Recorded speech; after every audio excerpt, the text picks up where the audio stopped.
Welcome back to Bridging the Gap.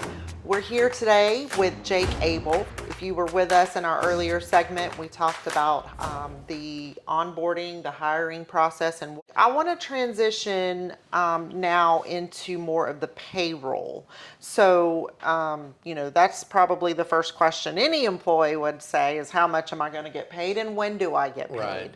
On the employer side, it can be a little, taxing or cause a little bit of frantic anxiety because you want to make sure you're taking out the correct amount. You want to make sure they complete the forms correctly, which was all part of your onboarding process. But talk to us, those that are listening that own a business that may be currently manually doing payroll. Sure. Maybe they're using QuickBooks or something and they're just keying it in and they're, keying time cards and all of the countless things that go into figuring how much you owe somebody on Friday. So talk to us about what your company and your software has that we could benefit and where that could take that pressure off of us. I'm happy to, yeah.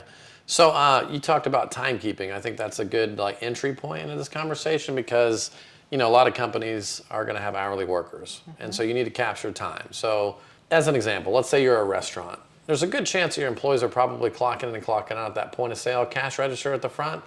So a lot of times we can either connect with them directly or we can do like an import-export where they can pull out that time information, all the punches, and import that right into payroll. Now, there's a couple reasons why that's really cool and kind of crucial. Number one, it saves time, obviously, from keying it in. But more importantly, it eliminates the potential for data inaccuracies or just miskeying something. You accidentally put in 100 hours instead of 10 hours, and now you're paying somebody a lot more, and then you got to go get that back. And that's a painful conversation. You don't want to be in that situation. Right. So regardless of how you keep time, there's a way to get that into the system most times. We do have what's called an open API, which basically just means that our developer team has open a channel into the payroll system so that you can flow data in and flow data out. The only thing to note on the API though is it doesn't work out of the box with every software, and there is development that would need to be done on things like that. The only reason why I bring it up is that I think that's going to be the future of payroll. And payroll's really evolved. So I say payroll. What I really mean these days is human capital management.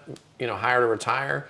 But nobody really knows when you say human capital management, somebody, their eyes glaze over. What are you talking about? So, yeah, back to payroll. Again, capturing time, salary amounts, we get all that in the system, and then you're going to calculate the gross to net, minus deductions. So, on the gross to net calculations, our software is doing that for them. And then when you're processing payroll, all the payroll taxes are basically being withheld automatically, and then we'll pay the IRS, we'll pay the states, and then if it's a direct deposit, we'll facilitate the ACH transfer to the employee's bank account. There are other options too, if you have folks that are still wanting to get a live check, you could print checks, but maybe a better solution, instead of potentially having a business check that gets lost and is floating around for somebody to pick up, we've got these little pay cards, which is almost like an ATM card. There's practically no cost to the employer for that. You get a stack of them, and then you can just give them out to the employees that maybe don't have bank accounts. Yeah, that's pretty cool. Really cool. Direct deposit is easier for everybody, right? Sure. So that's probably the ideal, but not everybody can get a bank account or has a bank account. Or maybe wants to hide a portion of their paycheck. Not that I know anything about that. Not that I know anything about that. The money, money he doesn't know about, but he comes home with a new truck or a new toy. How did you get that? I don't know. I have this little card from my employer. Yeah, it wasn't me. I did not tell them to do that. Exactly. And then on the payroll side, we're taking over the liability as well for the taxes. So that is a big weight off the employer's shoulders. So you talked about maybe somebody doing it in-house. QuickBooks, with QuickBooks, and I'm not knocking QuickBooks, it's a great product, but if something were to go wrong and a tax doesn't get paid or it's paid late and there's penalties that are assessed and interest on top of that, and no agency is going to notify you immediately when you owe them. They're going to wait, and it's going to accrue interest. since we're assuming the payroll tax liability, we would pay, if it was our fault, we'd pay for those penalties and interest. So that's just one more liability nice. you can bring off, and one less thing you got to worry about, as an employer. The other thing, about payroll is, we talked last episode about everybody's doing everything on the phones, right? So we have a phone app. People can, you can punch in, punch out on the phone if you want. All that information can go into payroll. The employees. The other shift that's really happened in like the last 5 to 10 years in the payroll space is offloading as much of this administrative burden back to the employee. And the great thing about it is the employees actually appreciate it. So things like, if they need to update their direct deposit, they need to update their address, they need to update their tax withholding status. Maybe they got married, maybe they had a child, something like that. As an employer, you want to empower those employees to go take care of those changes, because you don't want to get caught up in the minutia of all these little things that you've got to track. And now you've got employees that are, maybe emailing you their direct deposit information for you to key it in, and you don't want that information floating around electronically, right? So again, empower those employees to take care of that themselves. They'll take that off your plate, and they'll appreciate doing it, and a lot of employees expect it these days. Right. We talked also, a little bit about if you're hiring out of state, things like that, and we discussed, opening up tax IDs.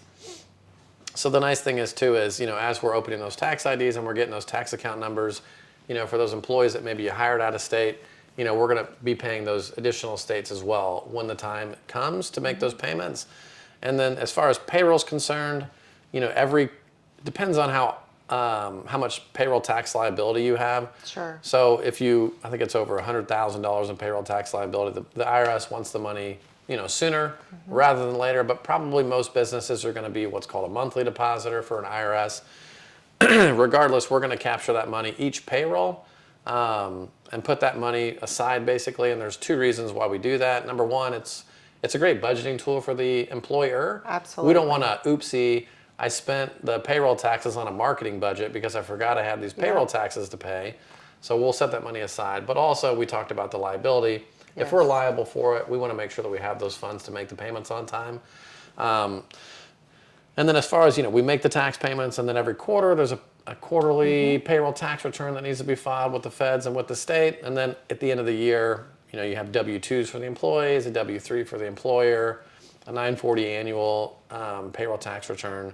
So we take all of that off the employer's plate. That's amazing. That is. They literally just have to input hours, salaries, deductions, process, go. We handle the rest. That's amazing. I know for us, we have that service, and every year with my workers' comp, I have to do an audit because, as most employers know, workers' comp fees are based off of your payroll. As well as your job code, the severity or the danger versus, So when those reports come, it is so easy to take your final annual report. You just upload it to your workers' comp page and your audit is done. So, and I want to kind of talk, there's 2 things. The first thing I want to talk to you about, all of this sounds amazing. Technology is an evolving industry. There's so many ways to make things easier and more efficient. I kind of want to encourage, though, there may be someone out there that's listening that has always been the HR person, or that has always been the accounting person in a business, and they're fearful that this technology or these softwares will replace them. I can remember being in high school, and that was a long time ago. I'm not going to tell you how long ago it was, but it was right at the brink of the very first computers.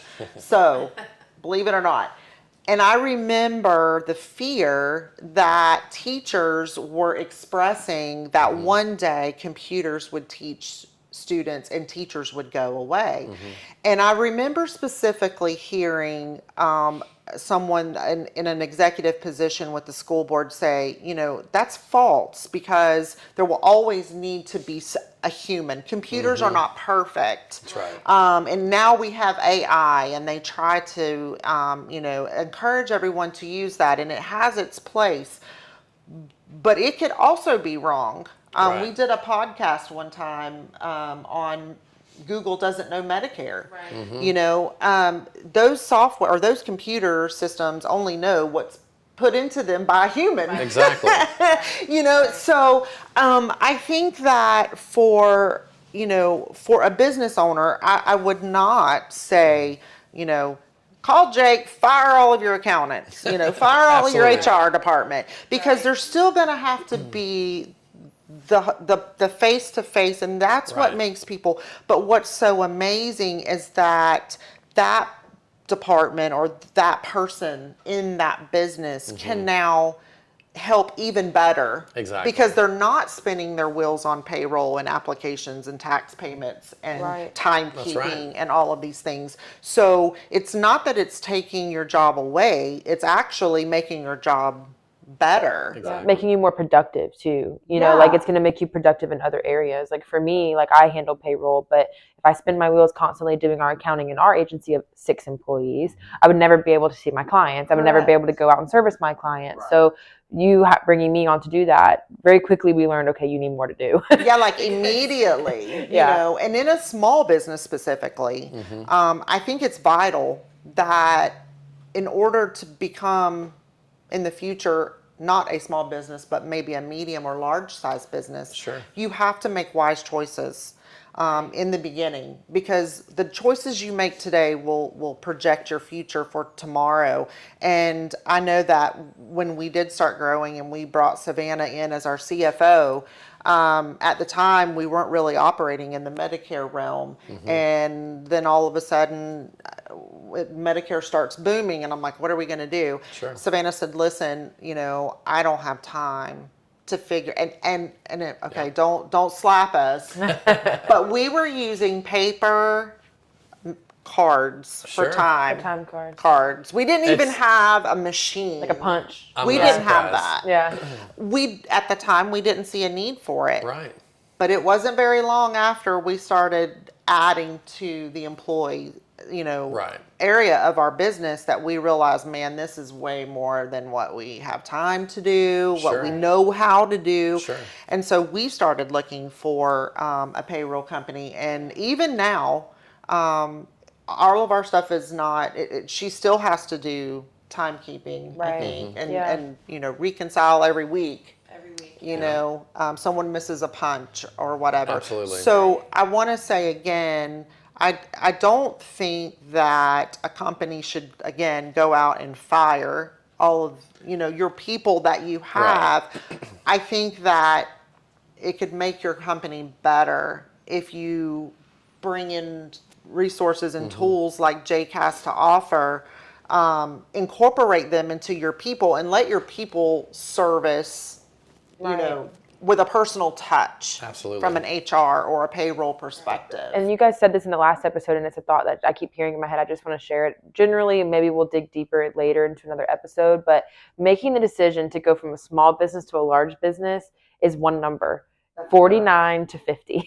You go from 49 employees to 50 employees, and boom, you're a large employer. You're at And things change. a whole new book of Correct. requirement. And it's not even just payroll or tax liability. Now it's also insurance. And so that's something that I wanted to say last episode, but it didn't fit as well. But you just said it. You're like, if you're going from 30 to 40, 40 to 50, and I'm like, whoa, just remember, like all those decisions, you need a resource like Jake, because now he's going to say, oh, you're keyed in as a large employer. So here's what's going to happen now. This needs to happen with your insurance. There's laws put into place. It's hard to Google that. Like you need a person to share that no one knowledge. would even know to Google. I own 4 businesses by myself. You don't know what you don't know. You don't know what. Yeah. And I say, oh my gosh, We say that all the time. All the time. Right. And that's the whole purpose in bridging the gap. Exactly. Is that we are sharing experience. Yeah. Things we've learned. And our listeners, if you're listening, you may have some information to expound even on this topic. It always amazes me that when we get in these conversations we start off with 3 topics and then we go so deep, burrowed into Down the rabbit some hole. really Yes. good stuff. Absolutely. Really good stuff. And so we are going to have Jake come back, and we're going to break these segments down even deeper. Love it. We may bring in, some other guests as well. Maybe Absolutely. you could bring in one of your current clients, Sure. and we could have them here, and they could provide us with a review or a testimony of how your company has helped them. Absolutely. But back to the payroll before I start down another rabbit hole, which I do a lot because my brain just thinks all the time. But when you're thinking about payroll, the second thing that I wanted to bring up, we talked about fines and being audited just Right. from hiring someone. Share with us some potential fines or fees or non-compliant punishments, if you would, Sure. that you could also incur as an employer if you mess up things with your payroll, like Sure. from tax. Tell us a little bit about those things and how you guys. I know you talked about how you safeguard and you keep the unemployment taxes, and you pay those and you provide us with that. But share with our audience the severity of not having that. Absolutely. So, sort of the carrot and the stick a little bit, right? And the carrot is proper business planning. We talked about that earlier. We all understand that, an entrepreneur is starting a lot of times from scratch, and it's all about, making the right plan and the right investments to grow your business the right way. So the carrot is meeting with advisors like yourself and learning, the things that you don't know so that you can properly plan for all of these pieces that are going to come. And that's critical for any entrepreneur to have a network of trusted advisors that they can lean on, because nobody's going to know everything. And a business owner is really, an entrepreneur does not have the time to be an expert in these areas. Like, they've got a business they want to run, they want to grow. So the stick, that is the penalties and compliance pieces of not proper planning. Right. When you talk about, what can you run into with payroll taxes? At the end of the day, it's the IRS and the state that are going to come, they're not going to knock on your door. They're not going to call you. They're going to send you something in the mail, and you're not going to find out about it until probably months after the mistake has happened. And at that point, they're going to assess penalties and interest on top of that. The last thing that you want to be worrying about as an employer are these penalties and interest. So I can't give you like specific numbers necessarily, because it's all going to be dependent Right. upon the taxes that are owed. But the point is it's going to be capital that your business needs to grow that's going to be reallocated to paying for mistakes that Penalties. you could have avoided. Right. So the other thing I wanted to touch on too, because we covered a lot in the last few 10 minutes or so. Technology, AI, whatever, it's never going to replace people. Right. Businesses are always going to need people. You mentioned it, Kim, and Savannah, you mentioned it too. It's being more efficient as a business owner. Yes. It's a tool at the end of the day. Absolutely. As a business owner, you need to find the right tools to do your job as quickly as you can. There's a million different payroll services out there. I could probably go out and throw a rock and hit, a couple local payroll companies, because there's a lot of them around. Accountants do it, bookkeepers do it. Sure. Right. There's professional employer organizations, PEOs, that'll do payroll for you, which include workers' comp. And not to go down too much of a rabbit hole, but Right. on the workers' comp, there's businesses are going to be required to have that at certain points in their journey. Some before others, like contractors. One employee, you've got to have work comp as a contractor. And when you set these, and I'm not a licensed insurance agent, so I just need to say that. Disclaimer. Yes, But they go hand in hand. they do. Yeah. They do go hand in And hand. so, if you have a good payroll company, good reporting, the only reason why I bring this up is, this is another unfortunate mistake that a lot of business owners will make. They don't realize it. They go out to market and they get a work comp policy, and they say, hey, Kim, I think I'm going to have $120,000 in payroll, for the next 12 months. Well, Kim, you're a really good entrepreneur and you've grown your business and you didn't have 120,000 in payroll because you've been bringing on so many clients, you had $240,000 in payroll.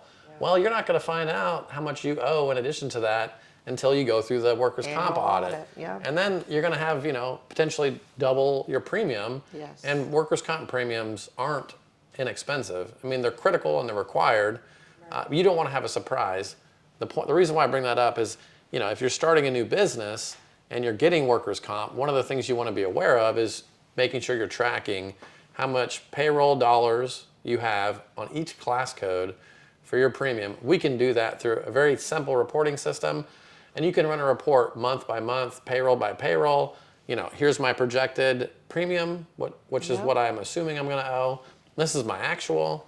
If my actual is a lot more than what I told my insurance agent we were estimating, I better put some of that money in a side account so that I don't spend it on marketing or what have you. So you've got that money at the end of the year.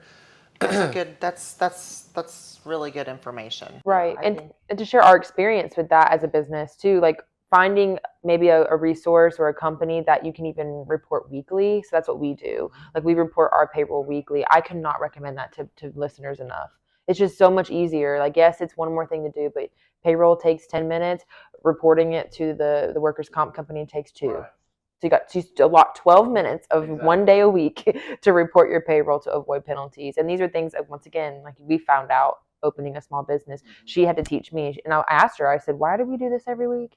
And she's like, well, let me tell you why. Because we may hire someone in the middle of the year, and I projected that I'm only going to have, again, let's say $150,000 in salary, but I brought on 4 employees this year. Right. So now I owe double back. And so just something that, again, you would have never known that unless you didn't do your research. So again, to our listeners, if you're listening, could not recommend that enough. Right. And it is a painful experience that you do not want to experience if you can avoid it. Oh, yes. And not to, project fear or anxiety to our listeners, but trust me when I say just do it the right way. Exactly. Right. Just do it the right way. You do not want to be shut down over, a tax issue or a workers' comp issue. Right. And the difference between, you said tax, the IRS isn't going to show up at your door. No, workers' comp, they will. They will come right onto a job site and say, let's go, shut it down, you're done.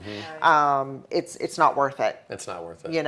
And so I think when we look at all of the things that could happen, and then we look at what you could do for us to keep those things from happening, it makes sense that investing in your resources and your tools far exceed, the chance of making an error as the potential loss, as you mentioned earlier. Well, and just to note on the workers' comp piece that you talked about, pay-as-you-go workers' comp, right? So that's obviously an option. Again, not a licensed insurance agent. We don't offer any insurance services whatsoever, but we do have the ability to integrate with workers' comp carriers, and so you can streamline that whole process where you don't have to report it. You process payroll, we send a file to the carriers, they deduct the premium, they pull it from the business account, it's off your plate.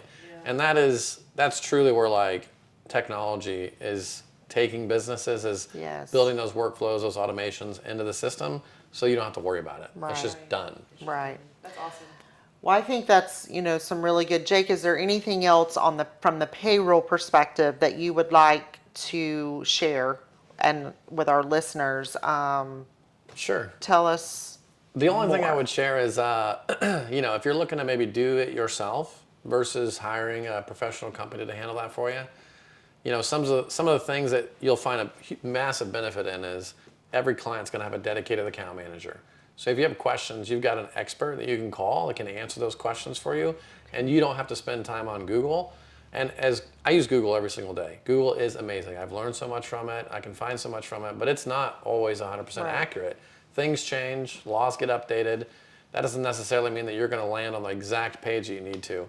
So if you're a business owner that's looking to grow your business, you don't want to spend time researching this information. Right. You want an expert you can call and you can have a conversation with. And there are a lot of payroll companies out there too that have really become a technology company, where you're going to, maybe live chat with somebody. in my personal opinion, you really want somebody you can have a phone call conversation with, so they can educate you on the areas that you want to educate. Absolutely. Be educated. And your on. company it's nationwide. It is. We're gonna put Jake's name and his phone number up on the screen. Jake, why don't you, for those that aren't watching but are listening, Sure. if you want to reach out to Jake, I'm going to let him give you his phone number. Please write it down and call him. And when we come back, we're going to touch on the last part of what his company can do for you, and how we can help you on that part as well. But before we go, share your contact Sure. information so that someone who's listening can say, oh my gosh, I have to talk to him. Yeah, appreciate it, Kim. Phone number is 904-835-1951. Call me, text me. I'm happy to help. And he means that. Yeah, absolutely. So give him a call. It doesn't cost you anything to ask. I don't bite. He doesn't bite. He's really cool. He's got on his New Balance today. He's real hip. So, but he's really knowledgeable and he's very, very good at what he does. So please give Jake a call.